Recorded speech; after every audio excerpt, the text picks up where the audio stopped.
مقامات تاجیکستان گفتند که روسیه شرطنامه پیشنهادی آنها برای دادن نفقه به مهاجران را نپذیرفت و برای تکمیل برگرداند.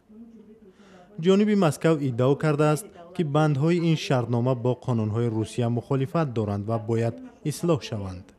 ما بسیار کوشش کرده ایستاده‌ایم که انداز اجتماعی که مهاجر پرداخت می‌کند به جمهوری تاجیکستان انتقال داده شود و در صورت حساب مهاجر نگاه داشته شود. ولی طرف فدراسیای روسیه نسبت این مسئله اندیشه دارد. طرح سازشنامه میان تاجیکستان و روسیه درباره تنظیم نفقه مهاجران کاری هنوز در ماه آگوست سال گذشته نهایی شده بود. در صورت امضای این سازشنامه 500,000 مهاجر تاجیک در روسیه حق دریافت نفقه را پیدا خواهند کرد.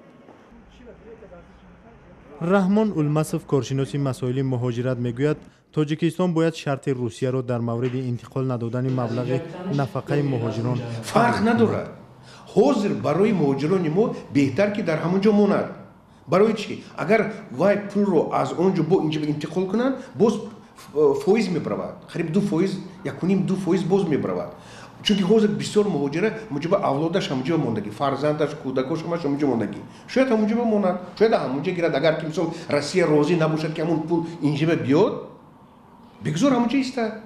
میگیرد. حاضر مثال از تمام بانک اگر پولتون باشه، کارتچکتون با پول بیاد، فرقش نیست. شما میگیرید کو. بنا به آمار آخری ریاست مهاجرت وزارت امور داخلی روسیه که در نیمه دوم ماه دکبر سال 2016 نشر کرد، تنها در 2 سال اخیر شماره مهاجران موسمی از تاجیکستان 14% کاهش یافته است. حالا شماره رسمی مهاجران تاجیک در روسیه کم و بیش از 800,000 نفر گفته می شود.